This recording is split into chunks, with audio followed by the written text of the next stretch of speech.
All right. Thanks so much for staying there. And this morning,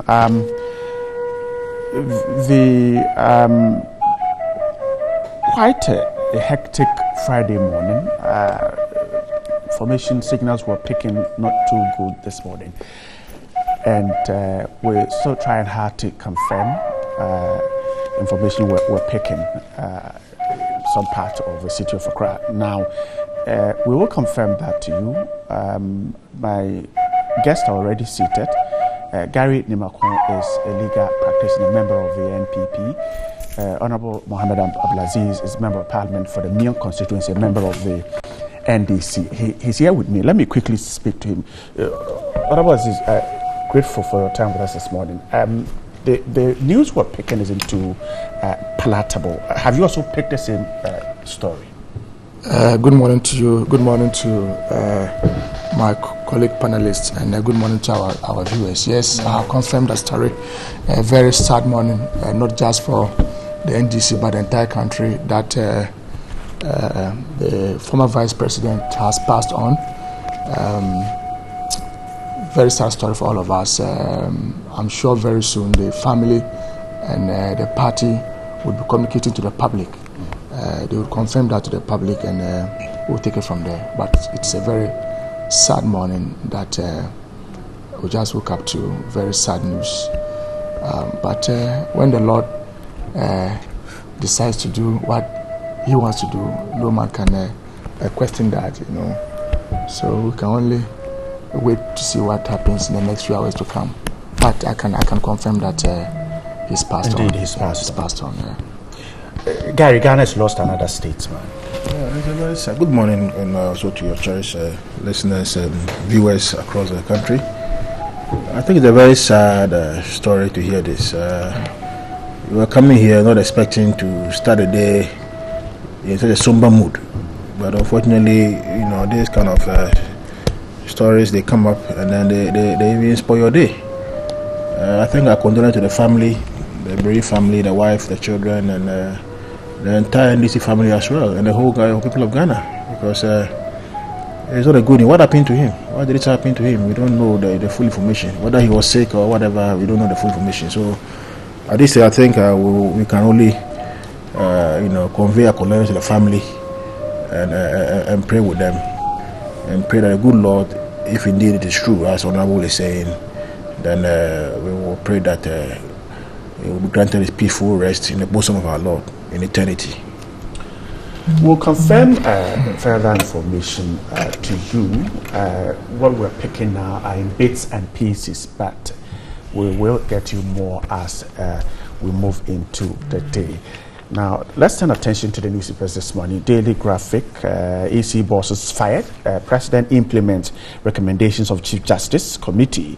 That's the big one. Three of them, Mrs. Charlotte Asay, Mr. Amadou Sule, and Mrs. Georgina Opoku-Amankwah, all of them on the front page of the Daily Graphic. No more direct postings, Health Service Director General announces. The Ghanaian Times carries that EC story. It puts it as this: EC boss, 2 deputies fired.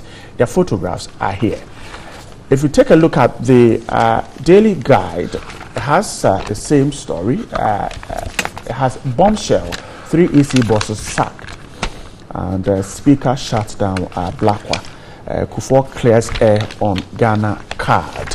The Finder this morning has Talo battles $277 million court case. Cosmos Energy also battles Talo in London court. That's the big one on the Finder this morning. The BNFT talks about water, timber import imminent. Frimpong Boateng warns. The rise rate of environmental degradation. Those are the papers this morning. Well, this morning concentrate on the Electoral Commission. What has happened last night. We woke up to that story. The Daily Graphic put it as the President, Nana Addo Dankwa Akufo-Addo, has relieved the chairperson of the Electoral Commission, Mrs. Charlotte Osei, and her 2 deputies, Mr. Amadou Sule and Mrs. Georgina Opoku-Amankwah, of their post. That's the story by the Daily Graphic. A statement signed by Information Minister Dr. Mustafa Abdulhamid and issued in Accra yesterday said the decision by the President followed recommendations by the committee set up by the Chief Justice to investigate separate complaints brought against the 3 persons by some Ghanaians. The committee was set up by the Chief Justice pursuant to Article 1464 of the 1992 Constitution. The statement said the committee recommended their removal on the basis of stated misbehavior and incompetence pursuant to Article 1461 of the 1992 Constitution. I'm sure this is a story too well known, and that's what happened yesterday. Let's start the conversation this morning. Honorable Aziz, first of all, yesterday the NDC held a press conference and said that it will embark on a protest. This morning, Mr. Kofi Adams has said that it is not a protest, but a gathering of the party, and so they don't need to inform the police about it, because the police says that they did not know of any agreement or any go-ahead for the party to hold that gathering. How is the NDC taking the removal of the EC boss and her 2 deputies? We have been disappointed by the action of Mr. President and his government in respect of the removal of the EC chair and her 2 deputies. And like you indicated, we have expressed our displeasure in a press statement. We intend to gather this morning at the Opera Spot around Circle. Right from your studios, I'll be joining my colleagues at the Opera Spot this morning.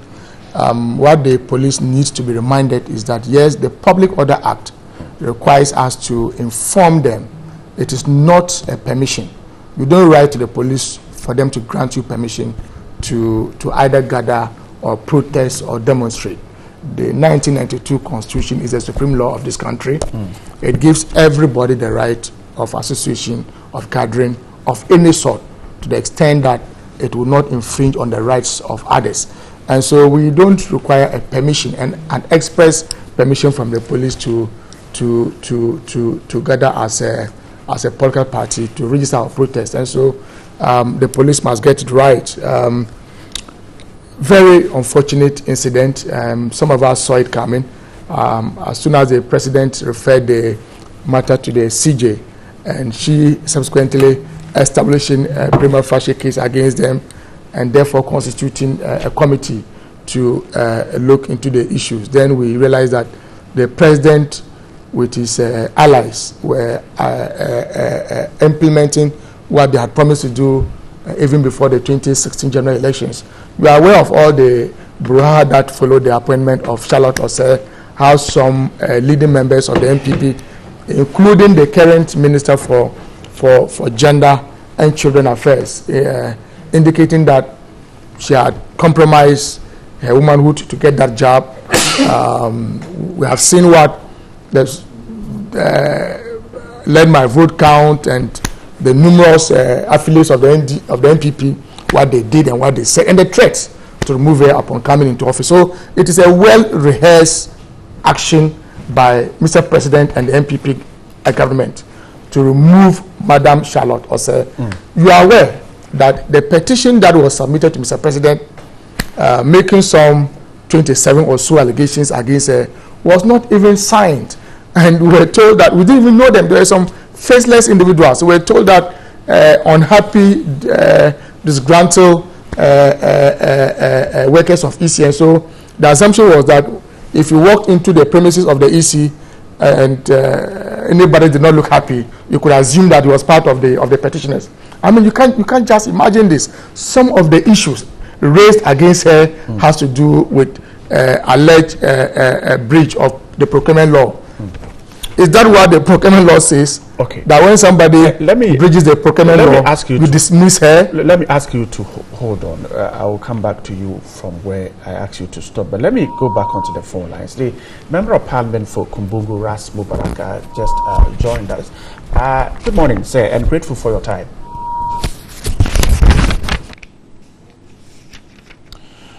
All right, we lost the MP for Kumbungu there. He has some information on the death of the former vice president. We'll try and rework the phone lines and get him.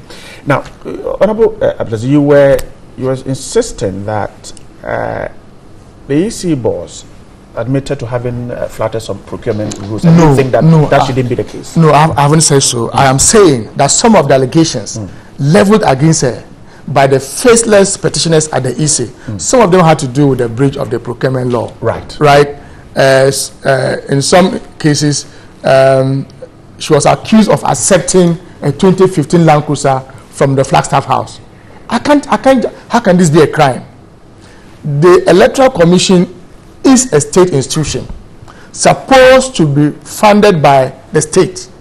And so if the presidency then decided to give the EC boss, in her capacity as the EC boss and not as Charlotte Osei, a 2015 Land Cruiser for her official duty, how does that become a crime? Office premises, because she had accepted an office premises for the EC, all those were some of the allegations leveled against her, some bogus allegations submitted to the president without any signature, and then later we're told that, I mean, I can't just, it's a well-rehearsed action by the president. In the report we're reading, there is admission of flouting some procurement rules. We haven't seen the report. Okay. We haven't seen the report, but I'm saying that myself and you and our viewing public are aware that what is happening today, we were told it will happen when the MPP comes into power. We were told that when they win power, they were going to take away Madam Charlotte Osei. In fact, they abused her, and they actually set the stage to do what they have done. But you see, the security of this country, for us to maintain the security of this country, for us to have credible elections in this country come 2020, is not just a duty for the NDC alone. It is more of a duty even to the president. And that we will not sit down and allow the Mr. President and his cohorts to plunge this country into chaos and anarchy. The security of this country is of concern to all of us. We will do everything humanly possible to signal to him and his government that he has taken a very bad decision and that he has been very, very reckless with this decision that he has taken. We will not. Okay, I'll come back. But with the issue of the former vice president, yes, the news trickling in is that he collapsed at a gym and was subsequently rushed to the 37 military hospital where he passed on. But you see, because it is so early, you don't want to give us so much details. Let me speak that may turn out Ras, not to be true. Mubarak. Be careful. I think he has information on this. Good morning. Good morning, brother. Thanks for joining us. Now, what can you tell us about what happened? Well, quite tragic. We had woken up this morning with the anticipation that we would be organizing a spontaneous demonstration against the dismissal of Charlotte Osei and her colleagues, only to be hit with this very, very, very sad, very tragic news of the demise of His Excellency Pakwesi Emisa Arthur. You know, a huge loss to Mother Ghana, a huge loss to the family, a man who had a lot still to contribute to the development of our country. And words are clearly inadequate to express how saddened we are by his sudden demise. Now, do you have information as to what exactly might have happened? Well, we understand he was in the gym this morning, keeping fit, and indeed, the former vice president was a man who took his training very seriously, and at every given opportunity, he would want to exercise and keep the body strong and healthy. You know, so we understand he he collapsed during this morning's routine exercise, and was rushed to the 37 military hospital where he passed on. And so for the NDC fraternity, this is certainly a blow. But how are members that you have interacted with reacting to this news? Let's wrap up on this. Everyone, it's shocking. Everyone can't believe this has happened. But it's not just a blow to the NDC fraternity; it's a blow to our country. And Mr. Atta, the former vice president, was one of the finest brains as far as the economy is concerned. A man who chose his words very carefully, a man who was very, very polite. And to see this as a loss to the NDC would be an understatement. It is a loss to the entire country, and he clearly was a man who had a lot to contribute to the public service of our country. All right. Ras, we're grateful for your time with us. We're still trying to get bits and pieces of information, and then we will let you know as we move on. But that is the news this morning. The former Vice President, Pakwesi Mensah, is passed on. The family is expected to make an official announcement. We're told that he was at a gym this morning and collapsed and was rushed to the 37 military hospital. Now, Mr. Mensah was born on April 1951 and was a Ghanaian economist, academic and politician. Was the 6th Vice President of the Republic of Ghana. And from 6 August 2012 until 7th January 2017, under President John Dramani Mahama. Previously, he was a governor of the Bank of Ghana from 2009 to 2012. Pakwesi Mensah has 2 children, Kwesi Nyan Mensah and Araba Mensah. That's just a bit about him.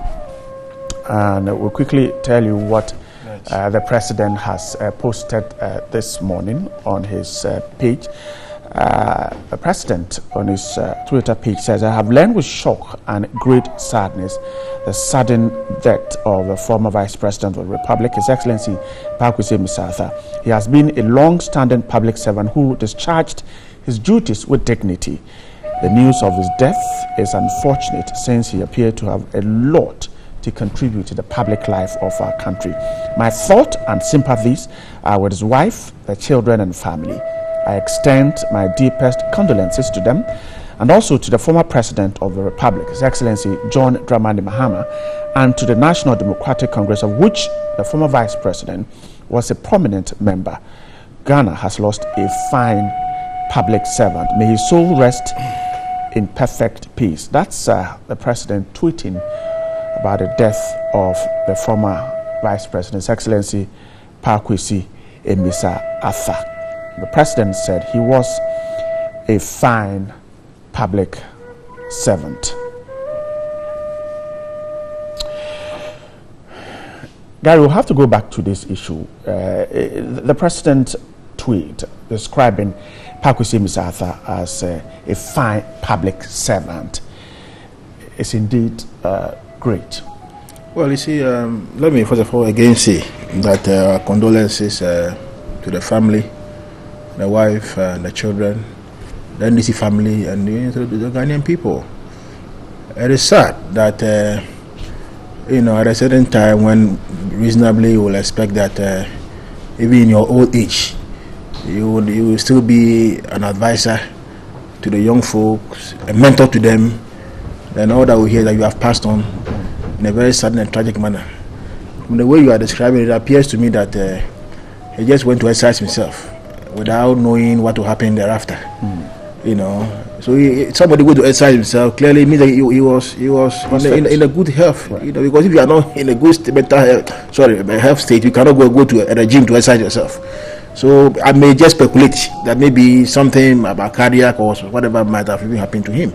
It's very unfortunate. It's very unfortunate, and I think it's also high time we take care of our facilities very well, so that at the end of the day we can take care of our senior citizens and the general public at large. I'm talking about our health facilities, very, very crucial, so that some of these things, maybe if it can be saved, then we can save it at a very timely state. But by and large, I think that I coordinate to the family and everybody who's affected by the death, Ghanaian people, by the death of Mr. Arthur. I think it's very unfortunate, very unfortunate. But what can we do?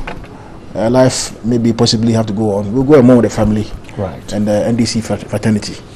Now, if I may go on with the points that my brother indicated, just to respond briefly. Mr. Abdul Aziz, Honorable, when you are a member of Parliament, reasonably, you are the ones who pass the law for us, and we think that you should also abide by the law. Now, I have heard him make certain comments or statements this morning, which I find quite unfortunate. One, that the petitioners were faceless. That they were faceless. As it suggests that at the in-camera hearing of the Chief Justice, no petition appeared for the Chief Justice Committee to be heard on the allegation they made. Because faceless simply means that nobody was there. It's a petition that was brought by one force in Ampofo and others against the report we are reading. Exactly, against the former electoral committee chair, the two deputies, the chair and the deputies. The woman herself brought allegations against her two deputies.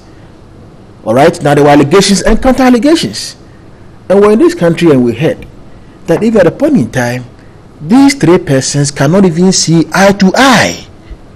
We heard it was in the news reportage, I think about 2 years ago, that they cannot even see eye to eye.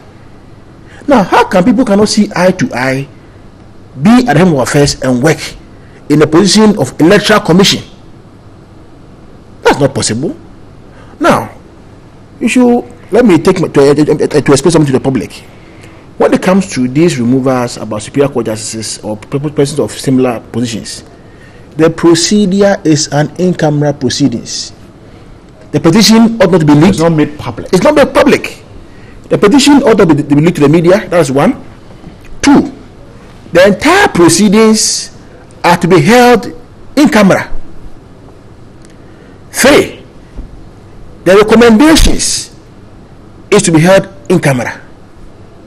Four, if the recommendation goes to the president, it ought not to be leaked to anybody, and the president is bound by law not to release it, to comply with the recommendations of the committee. Okay. The president has no discretion. He has no discretion. Just like the petition. Yes, he has no discretion to vary the recommendation. So the committee is set up to do the investigation. You are given hearing. You, the person who has been accused, you are given hearing. You can come there with a lawyer of your choice or an expert or whatever you want. You bring them to the committee, and then you are given the document to respond to them. You are given hearing. After being heard, the committee will now retire to chambers, do their report, whether the petition has any merit or no merit. Don't forget that before this time, the CJ herself ought to have determined what we call a prima facie of the case, as it means on the face of the petition that you have received. Is there any merit at all to even go into it? If there's merit, then the committee will be set up. Now, this committee that is set up, and you appear for the committee, you are going to be heard with your lawyers. So it cannot be a faceless petitioners. It cannot. Now, even before you go on, when the petition was, when the whole issue started, one of the concerns was that there was no name on the petition that was forwarded to the Chief Justice. That is not true. Okay, so there were that is not true.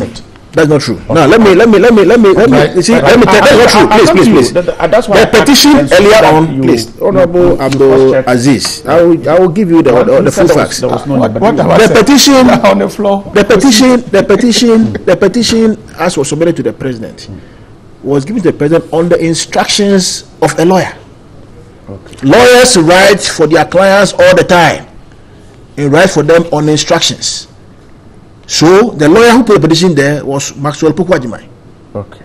a law lecturer at the law Can school. you also confirm that Wait a the minute, names wait. of the petitioners were on Then document? thereafter, all right, they were requested to bring the names of the petitioners to the Flagstaff House, and whose names were submitted to the Flagstaff House, and same was forwarded to the Chief The Justice. Chief Justice. So at the time the petition was going to the Chief Justice, It had names. They were attaching name to it. So you cannot tell me that people were faceless. In any event, if they were faceless, the people who appear before the committee, who were cross-examined by counsel for all the parties, were they faceless entities? Were they not human beings? You cannot come here and throw dust in the eyes of the public and say, well, it's as if something has been engineered, orchestrated by some people. These people were told were also staff of the Electoral Commission. Now, they appeared before the committee, they gave their evidence to the committee. Mr. Lotese and the two were also heard on the allegations, they also responded. Further that, then a recommendation has been given. You cannot leak that recommendation to the media until after the president has complied with the recommendations. Now, if you look at the constitution, very clear, and I expect that as a lawmaker, you'll be bound by the constitution. In any event, if the president even decided not to comply with the constitution, the president can suffer the penalty of being removed from office. Now let me take you to the presidential oath. He said, and I put the name there. So Nana Akufo-Addo, having been elected office of the president of the Republic of Ghana, that I will faithful and be true to the Republic of Ghana, that I will preserve, protect, and defend the constitution of the Republic. Now, here, that's the catchy here. I further swear that I should I at any time break this oath of office, I shall, and the shall is mandatory. Right. It means you have no discretion. I shall submit myself to the laws of the Republic of Ghana and suffer the penalty for it. Now, if you come here, under Article 1468 plus 8 and 9, please. I'm coming to you. 146 plus 8 and plus 9. These are things that we all know. The president shall act in accordance with the recommendation of the committee. If you know this, then you don't come and tell the people of Ghana that these are people who are faceless. These are people. No, don't come and tell the people who are faceless. That the president and his cohorts, these are his words, his cohorts have orchestrated to remove the EC chair and then the two deputies, and that they, in his way, said they were going to do gathering. You call Mubarak, he said they are going to do demonstration. You see, and you are referring to the Public Order Act. You cannot just get up and go and do demonstration without informing the police on notification. You cannot. It will be illegal to proceed to go and demonstrate without informing the police. The law is that yes, if you don't need police permission to do demonstration. At one place, you have to also. Is the gathering going to obstruct public movement? Okay. That gathering, which we have no evidence to. That gathering that they say are going to do that gathering. Wait a minute. If the gathering, I believe he has. Don't truncate my thoughts. When you're talking, I was very quiet. Is the gathering you are going to gather have any effect on free public movement, or will it have any effect of trying to truncate public space? People go about their business, normal business. You cannot do that. You cannot assemble people in one place. Look, let us not do things to appear as if, what you are doing. The impression it gives all of us is that Mr. Salotose and the deputies are possibly members of NDC. That's what the impression you are giving, and for it to be removed. And the removal is not being by the president. The president carried a recommendation by the committee. And I'm telling the law is that the president is bound. Allies and cohorts. You don't Okay, understand. who are the allies and cohorts? Okay, who are the allies and cohorts? So You've had so your let me turn. who are the allies? Who are the allies? You've had your turn. Take it easy. You've had your turn. Let me put the You've had your questions. turn. So the questions Don't ask that me you questions. asked. So first of all, let's settle this. The issue of the petitioners not known. He said that the petitioners were known as I'll give time you one name. the Chief Justice received the document. You see, let me repeat that as at the time the petition was being submitted to Mr. President, nobody in this country knew the petitioners. So when I tell you that they were faceless, I know exactly what I'm saying. As at the You time. see, as at the time. As at the time. Yes. You As at the time, cannot the petition build was a moving. structure You cannot build a structure without a foundation. No, you cannot build something on nothing. I'm telling you. You see, that's I am telling you. Oh, it's not a mistake. When you are on the floor, I allow you to proceed. You have to allow you to proceed. I don't like this. I would have corrected you when you were speaking. I would have corrected you when you were speaking. You'd have your I don't like this. Please allow him to build his point. Can I correct him first? Please, you'd have your turn. Lawyer. You are the letter on your behalf. His point, and then I'll come back. Are you faceless? Honorable Aziz, answer the question. If you are a lawyer, you write the letter on your behalf. Are you faceless? You go on because you respect our viewers. You have. You respect our viewers. You have your 10. You have your 10. You have your 10. Please. I have to correct you. Oh, Gary. Okay, Gary, please allow him to go. Okay, I am telling you, this is not a writ signed by a lawyer. This is a petition for the removal of an EC chair. We were told that about 17 or 19 workers of the EC had raised those concerns against the EC chair. Unfortunately, when the petition was being submitted to Mr. President, nobody knew who these petitioners were. Their names were not there. They had not signed the petition. What I'm telling you is that what you have done today, it is something that you have rehearsed very well, even before coming into office. In fact, you are only laying a foundation to be able to bulldoze your way through in the 2020 general elections. How do you let me tell you, we will match you boot for boot. We will not allow you to do anything unlawful.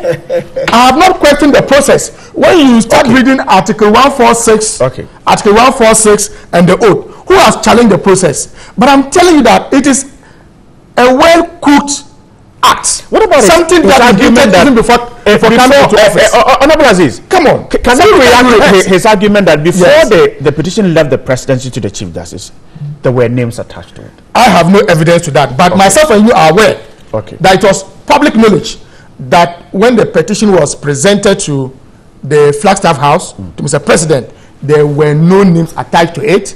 The Director of Communications at the presidency confirmed that, and that only that the president was required to do was to pass it on to the CJ, which I don't dispute because it is a constitutional provision.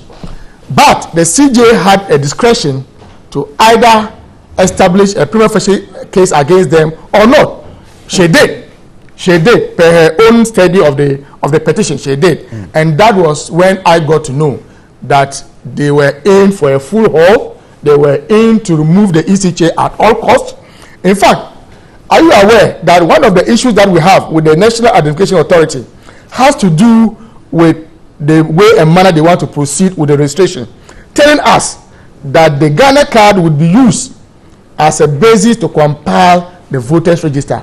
When you and I are aware, in fact, we are an attorney, you should know the law more than I do because we are a lawyer. But thankfully, the Constitution and the law is not written in Swahili. We all can read and understand that the EC is not subject to the authority of any person, to the authority of any person or institution. The NIA today is telling us that they will use that one as the basis to compile a voters register. If you had problems with Charlotte Osei because she was appointed by President Mahama, and you were convinced that she came in to rig the elections for President Mahama, under her watch, you won the elections, and she declared you. President Akufo-Addo, she declared President Akufo-Addo the president-elect of this country before he was sworn in. Well, but that's her mandate. Exactly, and so if you had all these perceptions against her, that she was coming to do the bidding of the NDC and President Mahama, she has proven you very wrong. You have been declared winners of numbers that you claim are unprecedented. You are enjoying your power. Today, tell me that would we have a new EC chair or not? Should the NDC accept whoever you appoint as the EC chair or not? Should we accept if you had all these problems with Charlotte Osei to the extent that you let me put this question against her? Should we accept whoever you bring as EC chair? Honorable Aziz, let me put this question to Gary. Gary, one other argument is that, for instance, Madame Osei is said to have flouted some procurement laws. The argument is that since procurement isn't the core mandate of the Electoral Commission, why do you remove her? Because she's flouted some procurement rules. Mr. Kofi Adams is arguing based on this. You see, Bright, let's get this point very clear. Let's get it very clear. When Mrs. Charlotte Osei appeared before the committee, she was given a hearing on the allegations. Now, I will not sit here the whole brief for either the petitioners or she herself. She herself is a lawyer. And once you are given a hearing, you have the opportunity to put forth all your defense. If your defense fails, it fails. Now, on the issue of the procurement, you cannot sit down as the EC chair and by yourself award contracts. Is that what the law says? Please. You said have you read the procurement law? Can you award contract by yourself? I will talk about. You allow. When you beat the procurement law, you are dismissed. Is that what the law says? I want to read. I'm asking you. Ignorance to the people of Ghana. Okay. I'm saying that's what you are displaying. Displaying because I am coming to you with the same question. You are demonstrating ignorance. Is that what the law says? The procurement law. You don't even know the procedure. I'm coming to you. So you allow. Let's be serious. Let's be civil. Because I will not allow you to understand Article 146. I will not allow you. Are you telling me I can't read? Let me take a break. So let's take a break. We'll continue this conversation. The president has asked the chairperson of the EC and two deputies to step aside, and we'll take a quick break. We'll come back.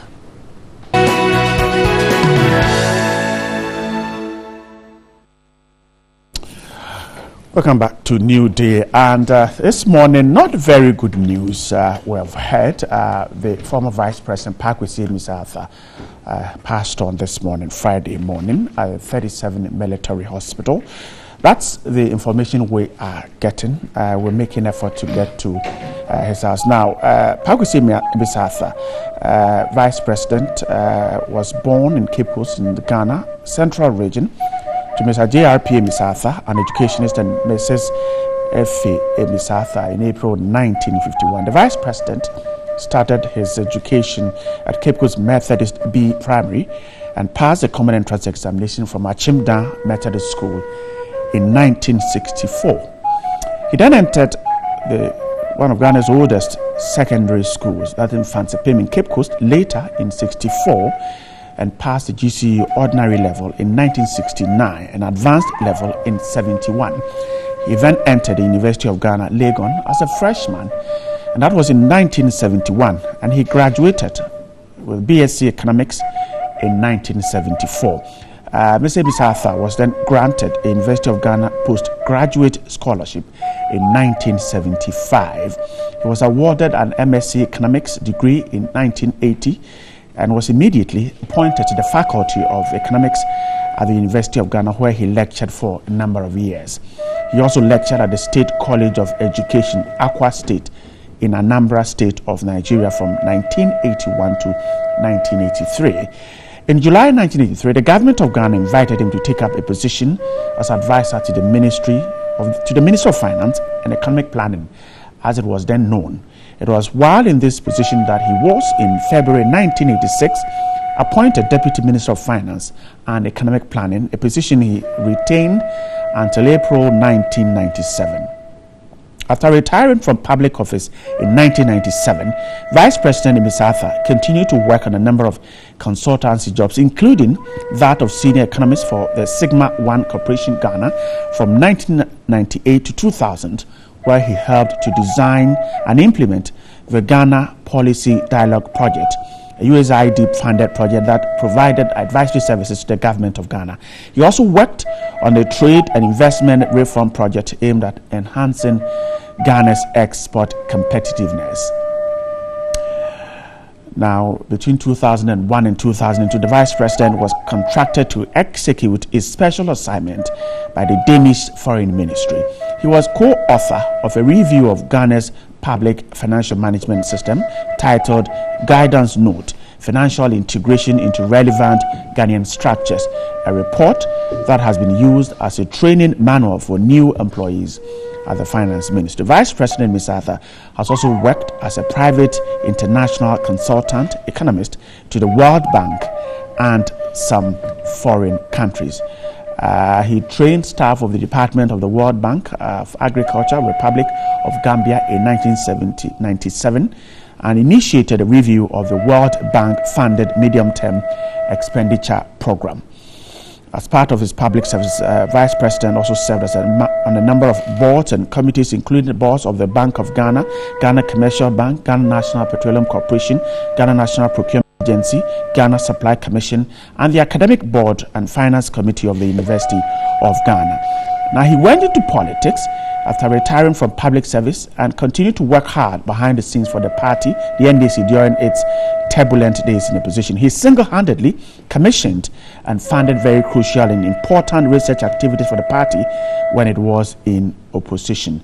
It was therefore there that the Vice President, the former Vice President, was appointed by the late President Mills as Governor of the Bank of Ghana on 1st October 2009 to replace Dr. Paul Akwa. Dr. Parkwesi Misarthur is a soccer enthusiast. He is a great fan of Accra Hearts of Oak, and we're told that he will never miss any match of the team. He's a devoted family man, a Christian by faith, and he holds firm to the belief that with God, all things are possible. That's the man Ghana has lost this morning.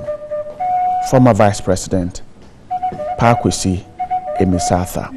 He became Vice President under former President John Dramani Mahama.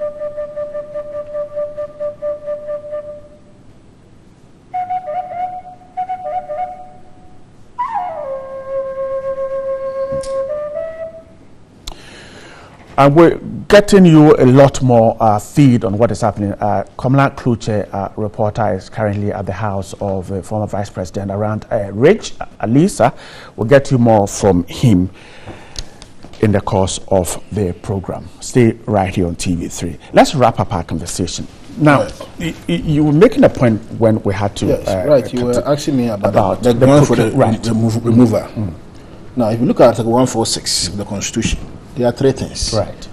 Either for stated misbehavior, either for incompetence, or you're unable to perform the functions of your office because of infirmity of mind or body. Now, if you look at these three grounds, the last ground will not apply. Right. Because there's no evidence to show that she cannot perform her duties. Exactly. Now, the first and the second ground, that is misbehavior and incompetence, was what was used to remove her. Now, if, for instance, right, you are competent in your office, you know, or you ought to have known, that in a award of any contract, it must go through the right channels of government. That is the procurement authority. There's a procurement office at the Electoral Commission there. People should always know that public service is not a private company, because you are managing public funds.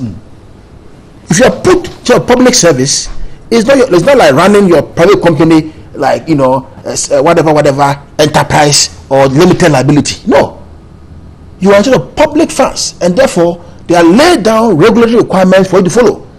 So if you are competent in that aspect, you will have known that award of contract must go through what? The Public Procurement Authority, and not for you to sit in your office and by a stroke of a pen, take paper and pen and say, I've awarded you contract of this sum. It doesn't work like that, because the money is not your personal money, but rather public money. When you do that, it's incompetence. Okay. It is incompetence. Okay. Let me get Honorable Aziz to react, then we'll wrap up. He says